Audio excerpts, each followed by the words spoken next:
congratulations on a great competition. We're all very excited to see you do so well yesterday.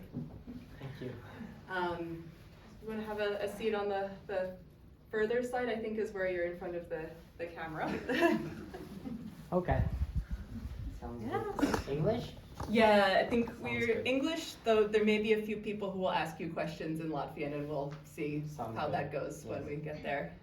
Yes. Yeah, I just wanted to say thank you so much for coming, and it's such a pleasure to see all of you and to feel your support and just to perform for all of you, as a figure skating for me became a little bit more than just for the points for a long time now. I'm very grateful that you carried up this motivation inside of me. So thank you so much.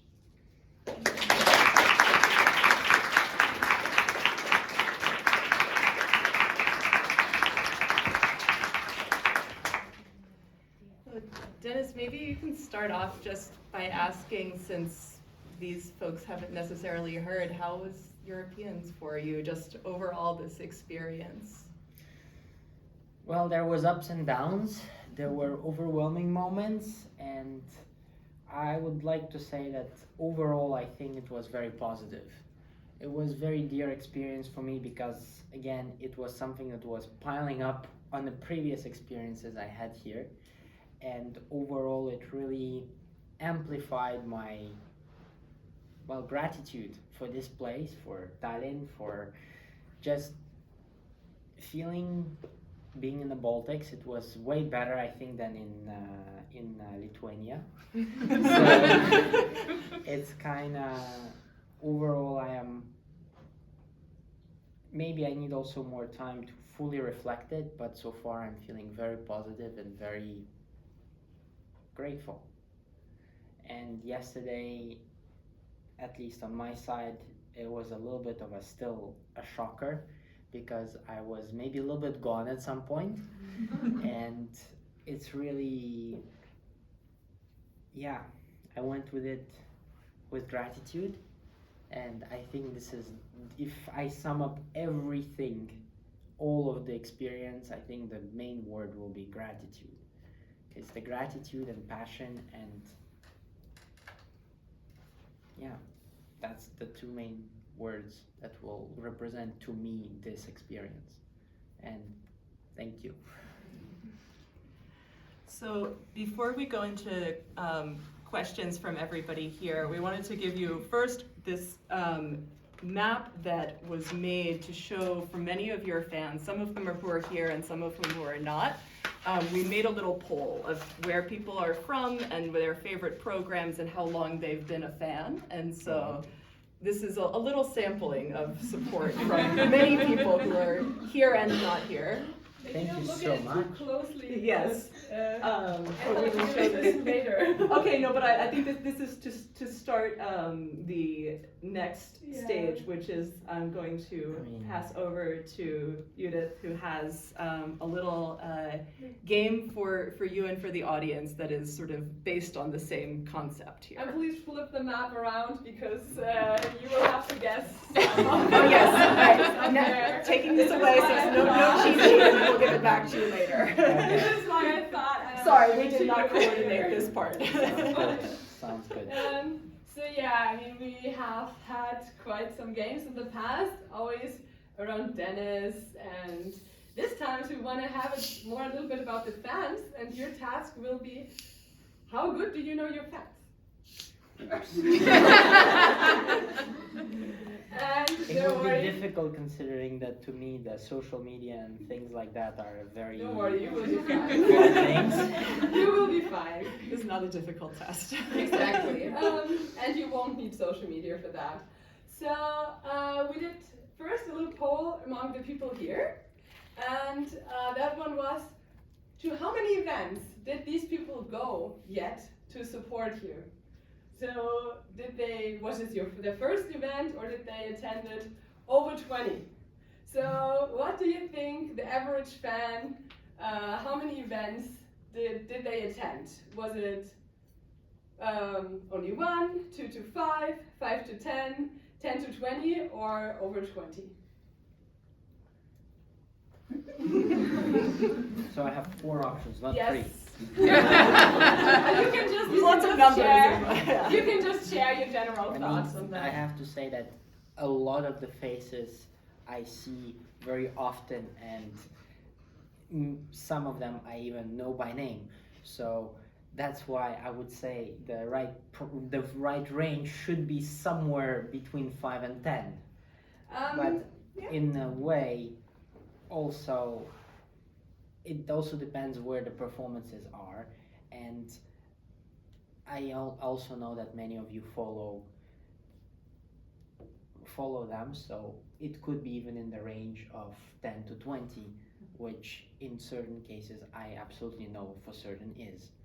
So I'm kind of struggling between 5 to 10 and 10 to 20, so I will take a safe bet and Okay. say 5 to 10.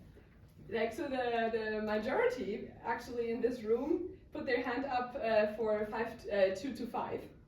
But there's also quite a large amount that are in the higher range. So yeah, but it shows you that once a Deniss fan, always a Deniss fan. Is there anyone this is their first time There coming was to an event? there was 4 people here that said it was their first time. So I hope you come back in the future. But only 4. But it's true that mostly it's a bit spread because I am more in the Central Europe, and right now we are on the outskirts of Europe. So it's again like the world is big and small at the same time. So I'm just grateful to see all of you, and I'm getting a particular kick out of the fact that I get to enjoy to see your emotions when I skate, after I skate, and to feel that I'm doing something more than just hunting points for the sake of system. That does make me sometimes sour.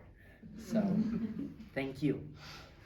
According to an online survey, not in the room, but something that some fans did online before, what is the fans' favorite program of yours?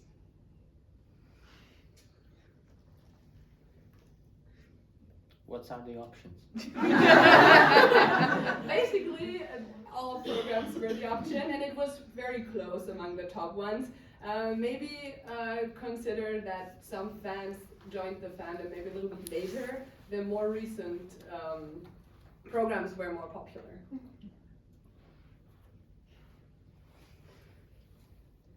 Yeah. Given options.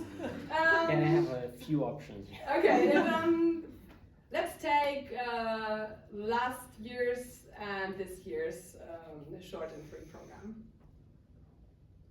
What was the last year's program? I mean, it will sound a bit silly, but it is true that the rotation in a way goes very fast, and I can't skate the same program from the beginning of the season to the end, so it complicates my life even more. But maybe share what is I your would opinion? say my so far considered to be the best result is Europeans 3 years ago when I skated Romeo and Juliet, and arguably that program to me is quite dear in its own right way regarding what happened, and that season overall actually motivated me or gave me so much pleasure that, as I said, remembering back then, that I wanted to smile as I was skating it. I wanted to feel as I was skating, and this is something that not every program gave me on my side, the passion and enjoyment. So I would say that program should be over there somewhere at the top. It's not in the top 3. I only wrote the top 3 down, but the short program of that season is the third option. The Mononoke? The Sarakis. Yeah, that was number 3 on the list. Okay. Number 2 is this year's free program by Adair. Okay, thank you. I love the costume. And what else surprised me personally also a bit, number 1 most voted program was Hallelujah. Oh yeah, the black silk. Yeah. I mean, Go on. I would say, just for my thought, the most perhaps the switch or refinement that came from my side was in the Sarakis, the Princess Mononoke, because I got really inspired by flow, by idea from Tai Chi Chuan, and that really influenced, I guess, my skating even to today. The Bayadere program has a very big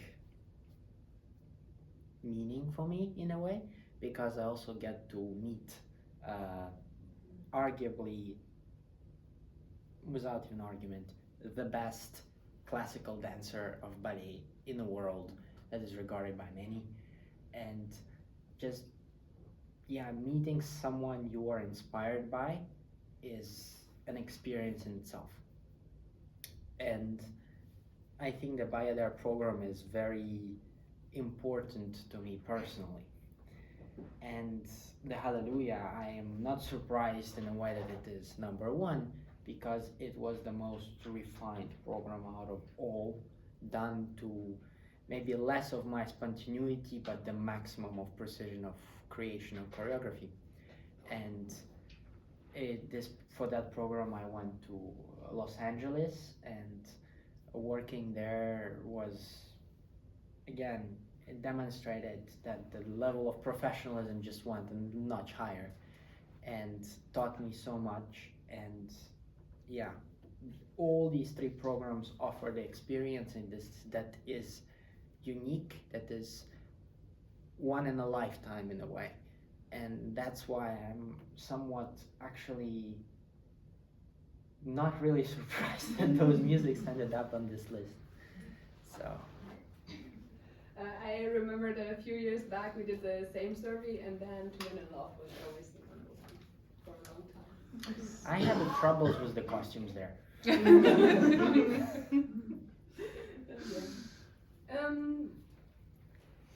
We also did where we had this map over there, the survey where you have the biggest fan base.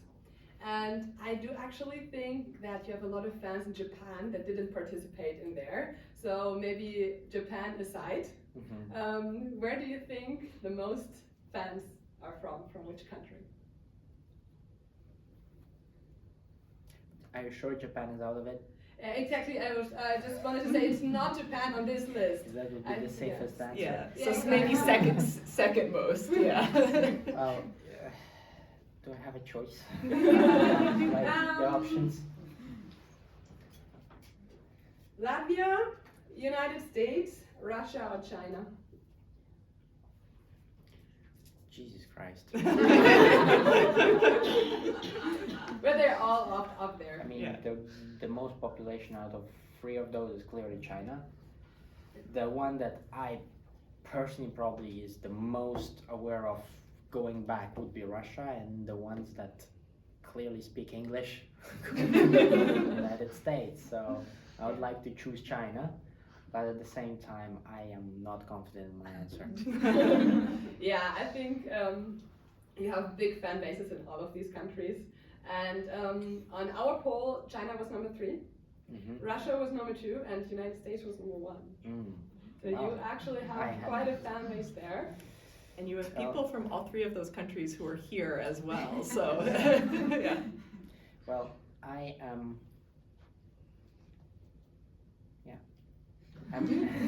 I am very detached when it comes to somehow communicating or sharing more than through my performances. And this is maybe a little bit of my choice, and because of that, it's a bit not surprising to me that I am in many of those questions I'm going to be wrong, simply because I tend to really maybe be a little bit afraid of the social world, or the world that is a little bit outside of what I can see with my own eyes. So, and that's why maybe I can bring sometimes a really crazy stuff. No worries. Yeah. Also, the next one, maybe I will tell you the answer right away because it's very hard to guess. But we asked who traveled to Estonia. I'm not really sure if the person is in the room right now. I didn't check before. How far away does the furthest person live from Estonia? And the answer is actually there's someone here from Hawaii who came to Estonia extra for you. Is that person here? No? Okay, well, Okay. but Anna told me about it. Yes. Then Yeah. it was someone traveling from Hawaii extra to see you. Pacific Ocean. Yeah. Wow. And then maybe the last one that is away from skating, because you're a big bookworm, and we wanted to know how much the people in here read in average. And I also asked, how many books do you read in average per year? Is it nothing? Is it 1 to 5, 5 to 10, 10 to 20, or over 20 books a year? And what do you think? How much of bookworms are your friends? Or what do you hope to be the answer? Well, it's a very complicated question for me because I had understood that it depends on the book. And it's a lot depends on how you read and what is your purpose of reading. If you're just entertaining yourself with the novels, then you can read as much as you want. But if you're trying to get something from those, call it self-help books, then you need time to actually implement, adjust, and understand them and start using that knowledge so it's not just a knowledge. So I would say book a month is good. So it's what, Yeah. 12. So actually, the majority of people said they read over 20 books a year. Wow, So- welcome to the reading club. So yeah, you educated them already, or bookworms find each other. Yes. Reading Yes. is such a beautiful hobby, like absolutely I love it. I mean, it calms you down, it focuses you, it works your brain out, it gives you great ideas, it forces you to imagine things. Like, come on, how come we do not read, like, period? Like, it feels just such a good, productive use of time. So I 100% agree. Keep doing it. All right, so now you learned maybe a little bit more about us, Yeah. and I'll give the mic back to Anna. Great. Yes. So we had a lot of people submit questions ahead of time, and some people are here and they're going to ask their questions. But I think the most common question that people had was they wanted to hear more about the process of creating La Bayadere and your work with Vadim Mutigirev. So if you can share some about that experience. Well, so had to come to London, and yeah, I was not aware that I was going to London till quite late on. And to me, I was maybe a bit tired at that time, but hey, that's an opportunity that comes once in a lifetime. Might as well take it. And I was not expecting I will enjoy it so much. And we arrived there in London, and the trip for me was a bit difficult, but anyway. When we came to work, it began with, well, of course, meeting Vadim, and he just like, okay, do you want to see the main studio where everything happens? I'm like, oh yeah, please, because I would say it's not that easy to get to see where the magic happens, and Royal Opera House is quite a historic place. And the work started, and I had no idea, he had no idea really what was happening. We had no idea how we're going to do it yet. And we somehow started a collaboration, and it was very early on seen how different, at least my perception, how different we saw the performances and what we were coming for. Because as it's kind of natural, you would think when we make a program you need an ice and you start doing it, but we didn't have nor yet even cut the music, nor really knowing how to do it better. We wanted, yeah, it was a process that was formed as it went. And while we were preoccupied with doing steps or doing an actual program, I found very surprising the very first thing that Vadim looked at or tried to explain was the image, the projection of what is it that I was representing.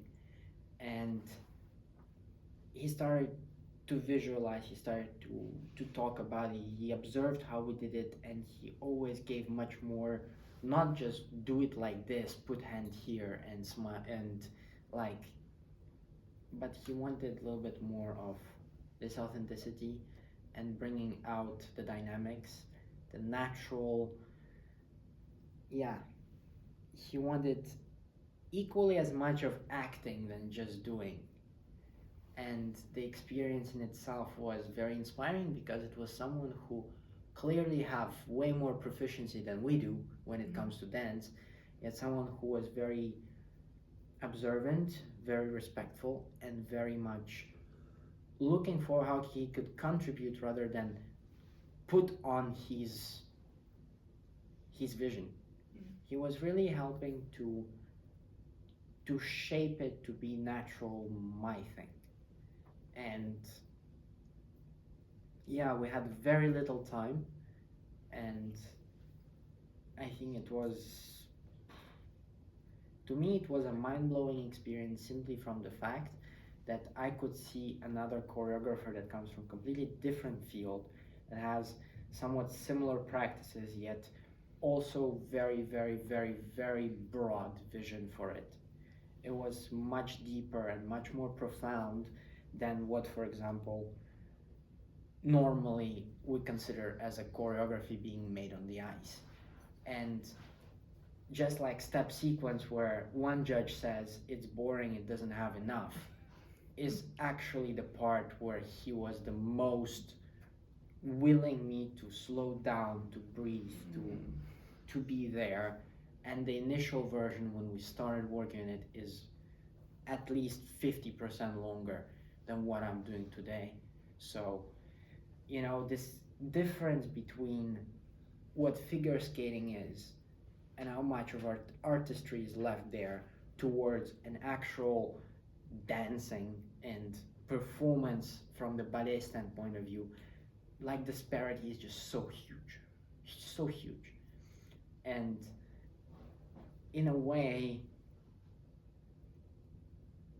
I feel like this experience highlights for me personally just how big world is, how much more there is to explore, that figure skating in itself is quite limited and quite boxy.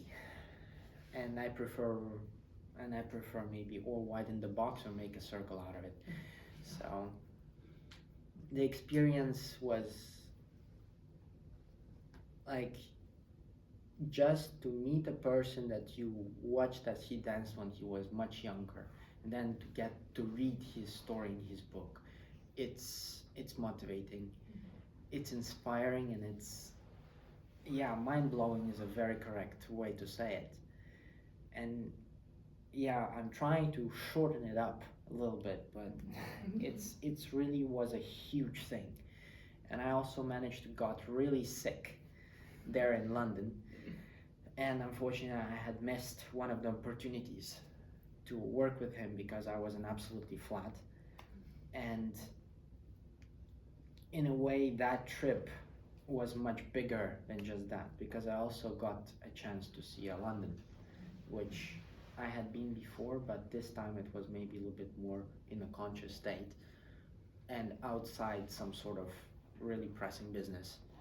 So it was overall that trip, that experience, what was happening in my life at that time is a very complex and huge condensed moment that happens over like 4 or 5 days, but actually I can talk about it a week.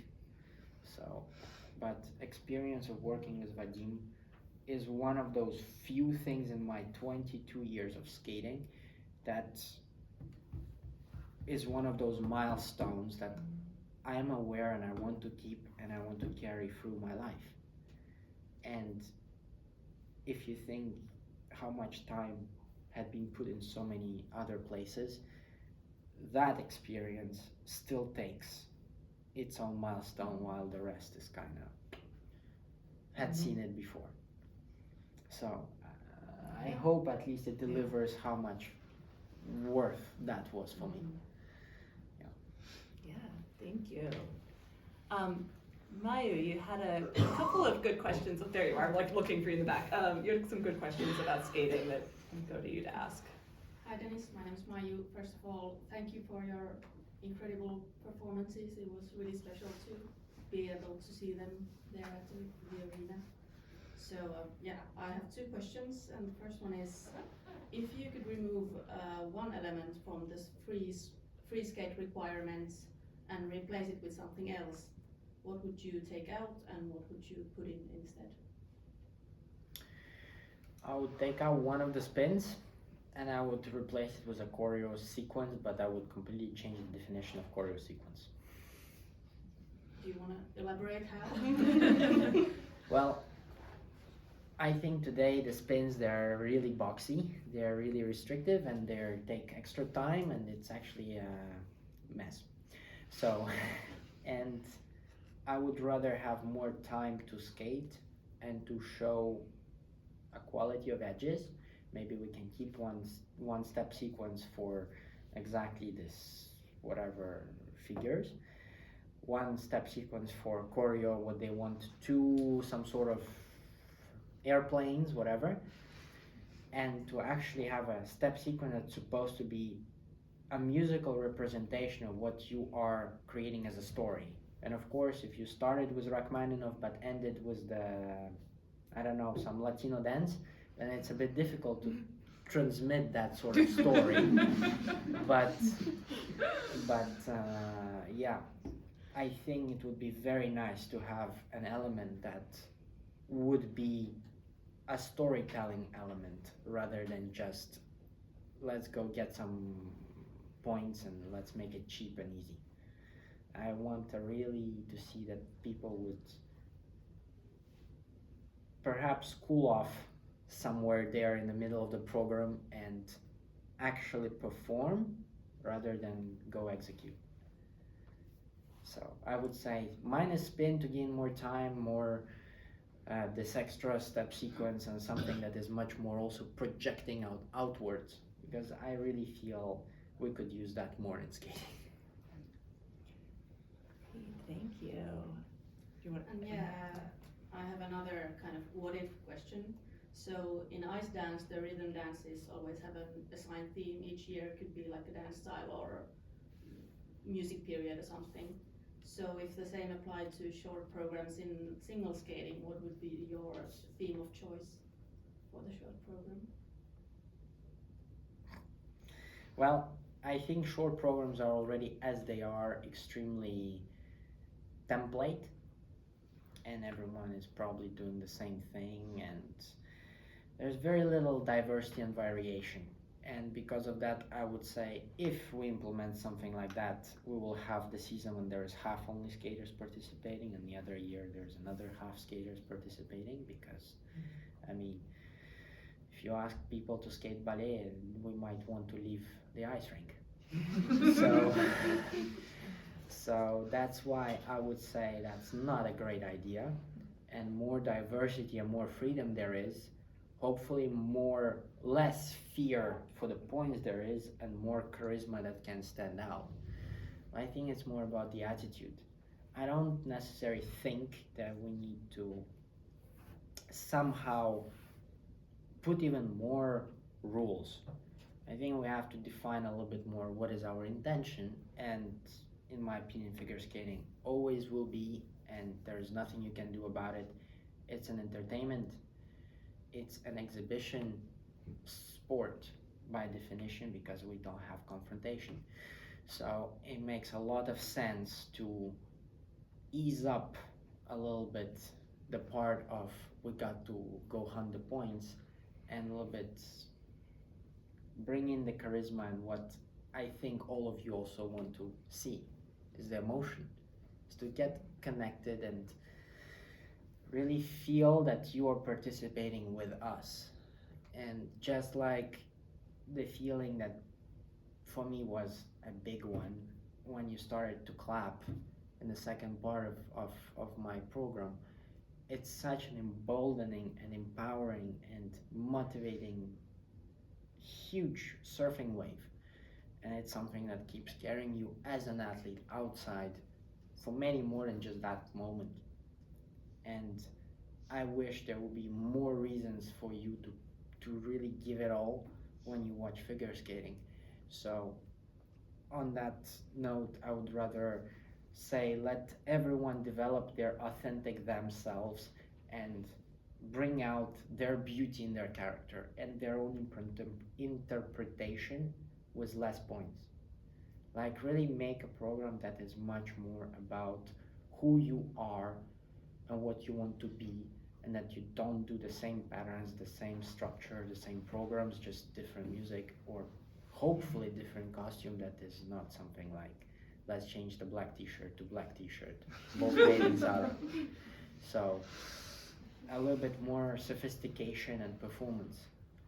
And I know it's very difficult to ask and it's very broad of a concept, but I am probably willing to see much more intention of delivering the performance rather than intention to get as many points so that you qualify and start your free program later on, so you get more points in a second score that is absolutely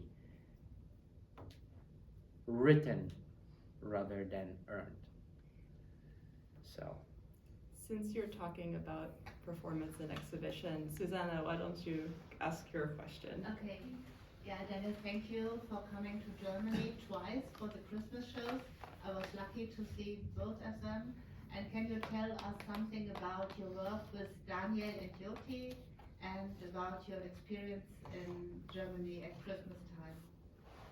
well well okay, working with Daniel or working with Jyoti? Which one do I start? Jyoti. Jyoti, okay. So I don't know my own free program that precise and that in detail as I know that opening and finale. It will sound hilarious. It will sound hilarious, but we ran it so many times. I swear, like, I could probably be half asleep without my coffee and still manage to perform it. Because we did it so many times in such a short time, and yeah, it was somewhat more sophisticated than usually, and in a way I am very happy it was like that, and I would love to do maybe even more, just maybe in a different format. But working with Jyoti was, yeah, it's just that I believe it could have done maybe a little bit more efficiently, but overall I am really, really, really grateful for that opportunity because it was fun, it was engaging, and I felt that we did something interesting. So, kind of big applause to him. And when it comes to Daniel Weiss, I am absolutely mind blown by the person because it's just the way he talks. It's just the way he behaves. It's the smile, it's the experience, it's the treatment. Like, word hospitality does not give justice of how much he left of a positive impression on me, and being in his shows and participating, and yeah, just how humble it was. It made me feel really I want to do more. And in many performances and organizers, he really stands out because you can see that he was a former skater. He has much better understanding of us, and in a way I felt treated much more like like another skater that definitely gets what's happening. And I think the shows in those two shows that we're talking about are one of the few remaining skating shows in the world. And I think that speaks the volumes in itself, because they really brought much more of skating. They focused around quality, the ice, the environment. They brought people. They brought enjoyment, like across the whole spectrum of everyone involved. And that experience in itself is extremely inspiring, and I would love to know more. I would love to participate more. I would love to just to get to know Daniel himself, because he really inspired me as a former skater and what he became. And like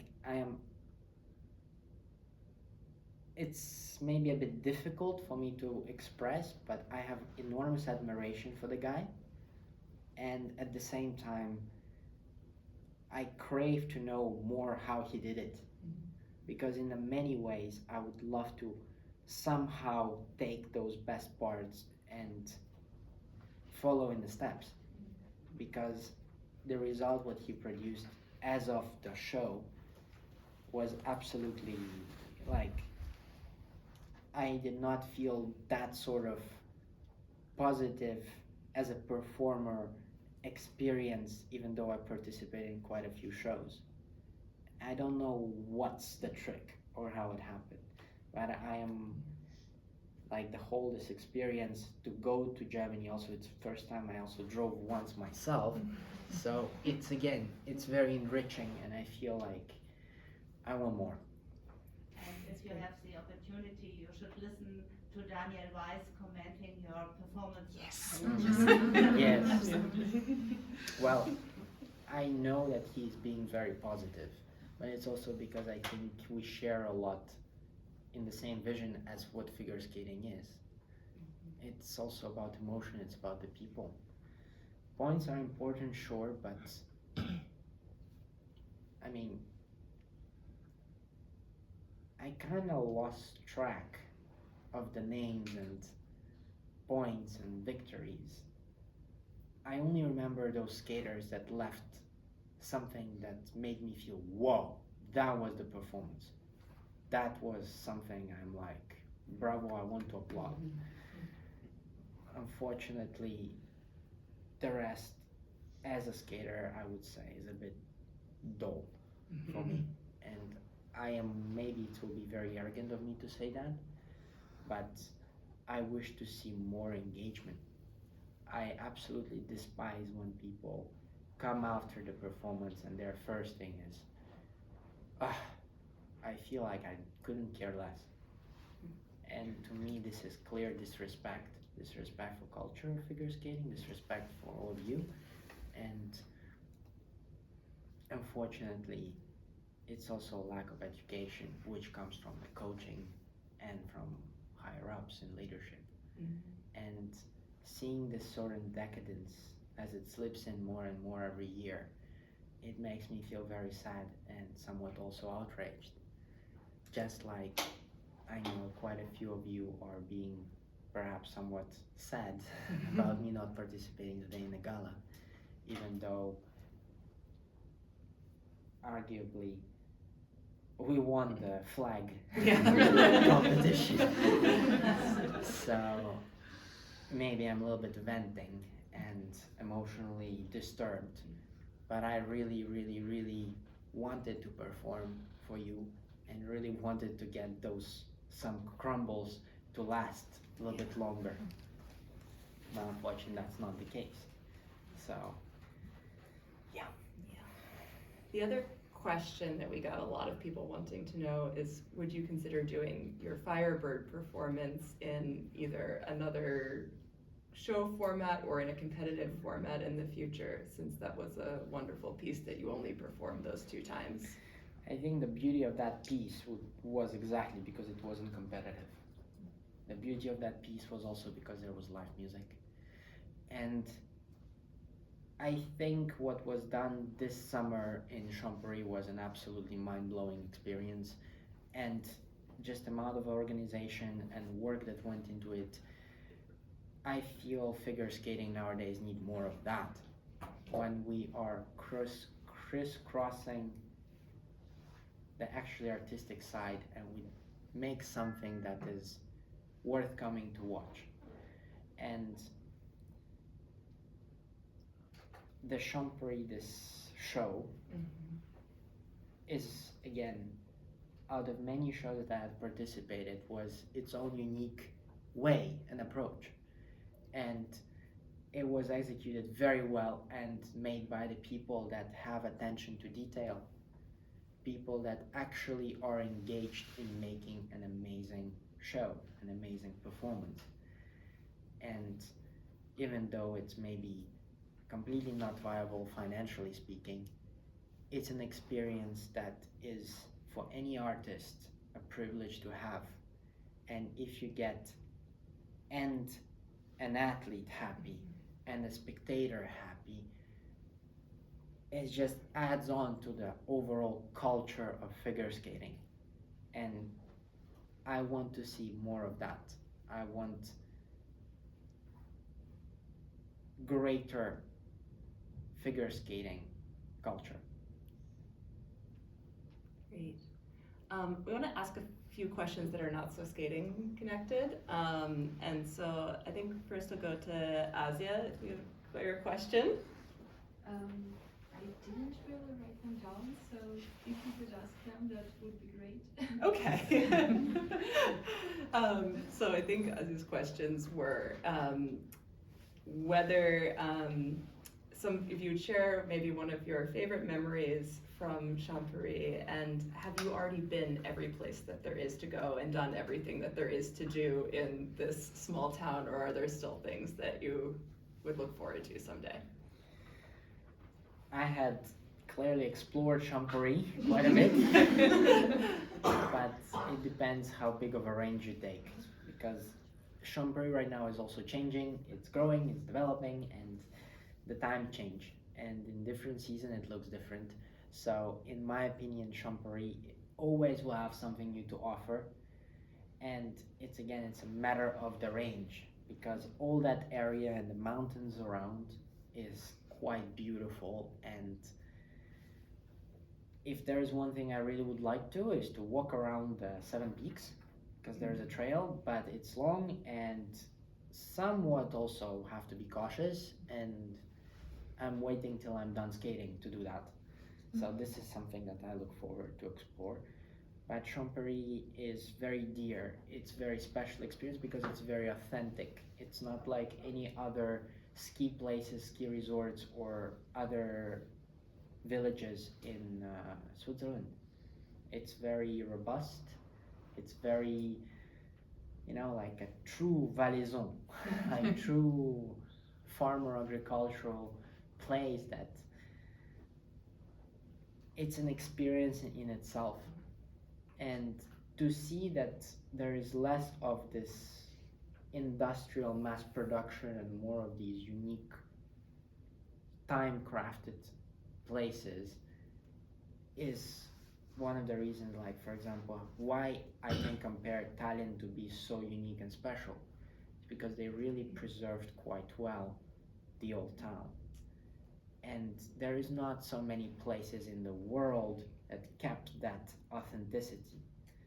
And I mean, I had traveled a little bit, and I do find that as more we go and go, less we find those really outside mainstream places that preserve their heart. And that's probably one of the reasons why I love so much to go to Japan, is because you get to go and see the difference everywhere you go. It's like visiting the country that is assembly of hundreds smaller countries. And Switzerland is another one of that is also unique like that. And yeah, maybe it's because of the way I travel or where figure skating takes me. But I love to see diversity. I love to see the color. Like overall, I want to experiencing it fully. And when I see the same, no matter where I go, it makes me feel like I understand the convenience, the idea behind it, a certain rationalism, but I want to see an identity. I wish to see something that stands out, even if it's small. So, Champuri is that. I also had a question about how you think that Switzerland has influenced your personality, since you've lived many places, but you've been there now for 9 years, I think. It had absolutely changed my mindset that even my own coach says I'm more Swiss than them. But I feel it's not about Switzerland. Yes, it's a big chunk of it is also mentality of Switzerland, but I think it's the mountains. I come from the plains of Daugavpils, and being somewhat isolated in, call it my monastery of Champéry, where you get to really focus on what you're doing and keep very invested and very somewhat secluded, it's also what creates perhaps some too much space for thought. And well, arguably I never have a shortage of that, but it transforms me on the point that many things, even as I travel, I start to question that I don't maybe fully sometimes understand. And this is maybe because of the different logic, maybe it's because of the different sort of virtues and values that come out of it. And mountains, they always remind you of this certain calmness, certain being grounded in the moment and striving towards something bigger, something that is also with plenty of its own dangers. It forces you, it reminds you to be strong, to face the challenge, to get out of comfort zone, and that kind of reminder of the hardship, the constantly changing weather, and just to see the mountain always remaining the same. Was there snow, was there no snow, is very much changing. And yeah, it absolutely influenced me because my conscious existence happened in the mountains. So I have the most memories since the time I started to see and observe mountains. I always was fascinated by climbing freaking peaks. So it's a mindset change. It's also the space for reflection. It's a space for creation. And it's a certain choice. So I think all of those things somehow blend in and create a little bit different approach to, let's say, what I can judge by my mother, that is always on the move, always. She got to do many things and she can't stop. When you look at the mountain and it's just standing there, no matter what weather there is, you kind of realize that you can also remain calm even though you are having all this buzz of the life. But you tend to really put more priorities in what you do and select your time. So the mindset, I would not say I'm so much Swiss. I would say I'm more of a mountain guy. Yeah. So yeah. But I think mountains, they humble you. They really inspire a lot of respect and humility. And you know that you will be long gone and they will be still standing. It also adds a certain level of mortality. And reflecting on that, being reminded of that daily, is something of a experience I think we more need in the world. And in a way, I am grateful for that. I'm grateful that I have space to make my own mind. And maybe that's also the reason why, as figure skating changes, I don't really follow the same general direction of the flow. And that's also something that brings you here. So. Ross, I'm gonna go to you to your question. So my question was, being an athlete and always having shows to get to and training to do and this, that, the other, your life is, I'm assuming, pretty structured and busy. So my question is, how do you identify, like, we'll say problem areas or things that aren't necessarily being productive, whether it's on the personal side or the training side or in a program even, like, how do you find those areas that need to be changed?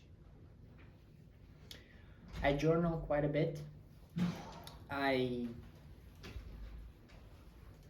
visualize things in writing or drawing, and in many ways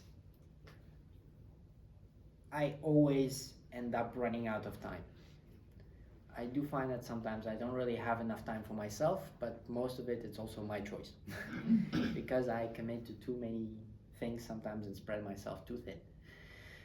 And I don't see it as I have to do it there or be there. I really simply want to live without regret. And my definition of having no regret is putting in everything I do, everything I can, and be maximum there, present, and do my best in every moment. And I don't really try to think too much because I already think a lot. And what you were saying is very complex and difficult question that requires you to see much wider and take a bird's eye perspective on yourself. And unfortunately, if I would have more time, maybe I would do that. But in reality, I just select few things that I put an extra priority, and I day in, day out, hammer out all in perfection and craft in that direction. And I try to be as much as possible engaged in those moments. But in the end, if there's one thing I have learned by now, and still learning and still failing to understand that day to day, is that no matter how much you plan, things tend to change. The plans not stick. Even if you're a good planner, you are still going to find that your emotions will not follow your plan. And no matter how much discipline you have, if you're pedaling too much against the current, you might as well rock your boat and just sit peacefully on the coast somewhere, enjoy yourself, and then when the current changes, then go hop in the boat and keep going. Like, the life is just so unpredictable and so fluent, and the best thing you can do is adapt and come with the attitude that is towards giving your maximum and doing your best. And my vision is very plain and simple. I have no idea what I'm doing. But I believe that work never goes wasted, and it's a matter of finding how can you channel it towards something productive and something hopefully that balances out personal and social aspect of it. But generally speaking, as I said, I have no idea what I'm doing. I think our last question I wanted to ask you was, what have you been reading or watching that is sticking with you or inspiring you in terms of books or movies or other forms of art? Yeah. So, what I'm reading right now is 12-week year, because exactly of your option of being much more, getting done more. So, organization and yada yada yada, self-help, please someone save me. But so this is about the reading, and it's again 100% for the productivity sake, and to learn to maybe sometime say, just a moment, I will come here in 3 months, now I focus on that and I finish it. Because I feel a huge gap after I finished studies. When I wrote the master's is done, it's like the first few days was like what just happened? Like, I felt like I always needed a view of my mountain peak to climb that way. And I'm still finding myself, what am I doing, where I'm striving, what I'm trying to do. And as I said, I have no idea what I'm doing. That is very correct. And then so I'm trying to find some solstice or some, hopefully I'm doing something correct by reading something intellectual and something that's supposed to in theory help me, but then it's my application, my consistent execution, so it's a little bit complex question, but again I went sideways. I am currently, I got really into the, like what I don't have enough time, but I would love to explore more, or rather again reread a little bit the history of Rome, especially from the perspective maybe more religiously, from their, how that mentality and attitude of the time of the Republic towards the empire had changed, and how come at some point Romans are basically the world, and at some point they're collapsing gradually and fighting each other, and like there is this moment of a golden age. So there is a very nice book, how does empires rise and fall or something. I don't remember exactly the title. I read it a while ago. This strife, this zeal, this desire to build, to change, to explore, to persevere, to get out in the jungle. And since I'm quite young and I'm feeling like I still have no idea where my life goes, I really want to find and keep sticking to that mentality of creation, of building, of challenging, of bringing something, making something. And that's one of the reasons why I think there needs for both kindness, respect, beauty, everything that Christian values bring in, but also a little bit more animalistic ferocity, ruthlessness, and understanding that the world is a survival. So I want to see and understand a little bit more now with the exploration of external world much more outside figure skating. I am very interested to maybe understand what went in their heads. And there is many works, even of art, that today we might find to be horrifying. Or why would who we call barbarians, which would be in many ways just like saying a neighbor is doing things differently. What went in their beliefs? How did they went there? Why do we have a huge gap between Roman and medieval times? Like I'm so curious in how our history evolved as humanity. I want to learn something out of it. And yeah, this is something that I'm currently a bit more interested in, is that transition between strife and decadence. And I think perhaps because a lot in my life is influenced by figure skating, I feel I want more back creation and less of deconstruction. And yeah. Interesting. So we have a group gift for you that I think maybe some of this connects, because there are some books and some things that are connected to helping you to be creative. So this is, several fans collaborated on figuring out what it should be, and everyone's contributing to to this. And some folks also, I think, have some individual presents for you as well. I don't know how much time that you have, if you have time to talk with people individually, or if you need to go at some point, so we can see how much time that you have. So the theory with this, we're gonna hold it up to so people can see what you got. Yeah. So this is a history of skating in the 1980s, and the theory about this is because that's sometimes seen as like a golden age of skating. I don't know whether because it it is or is. not, but that's the idea to say. So what could we My learn from the definition of past? golden age is that there is still things are being made. There is the most interest and popularity in it, and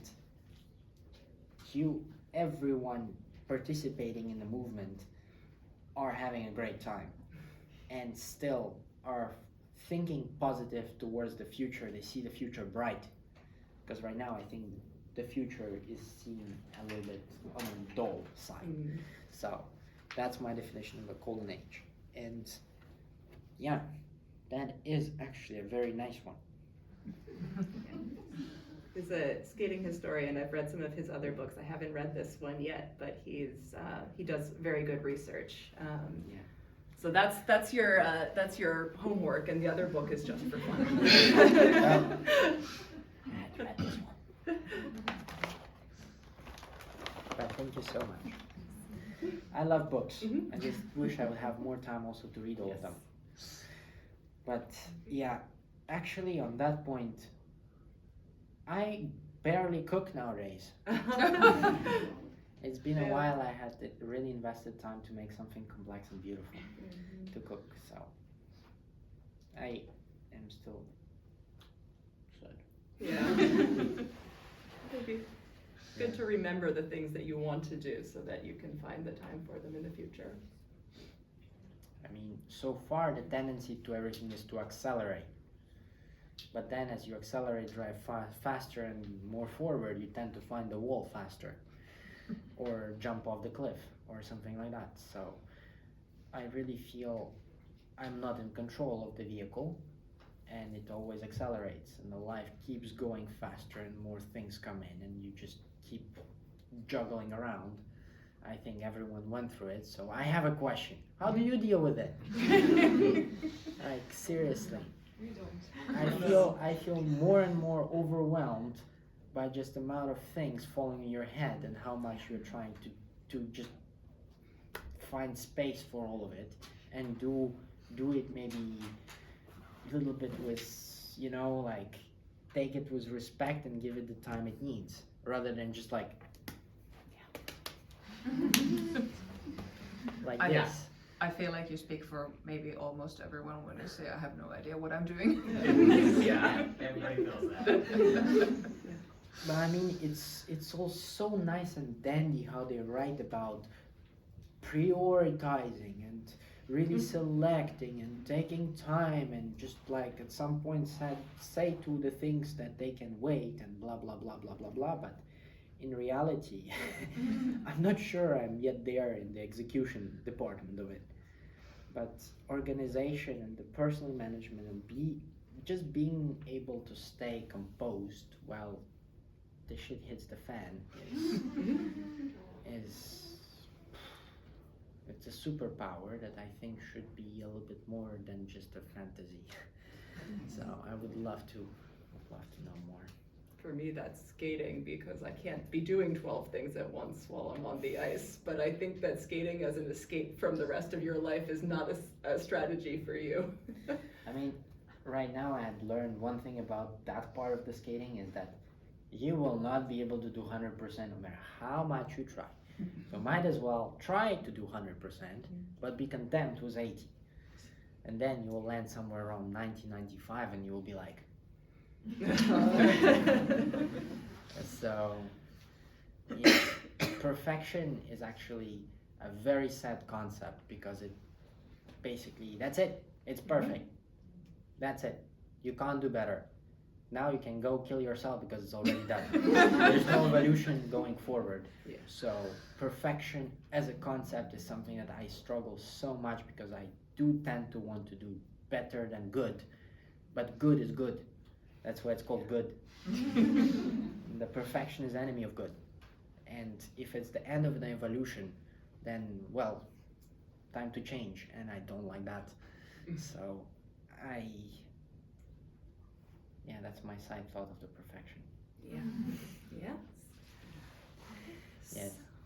So I think we'll finish the like talking portion here. So I think question is for you, for Chris. Do you have time to do some individual, like to take pictures with people or that thing, or should we take like one big Well, picture and let you go? Since I don't have the exhibition, can do individual.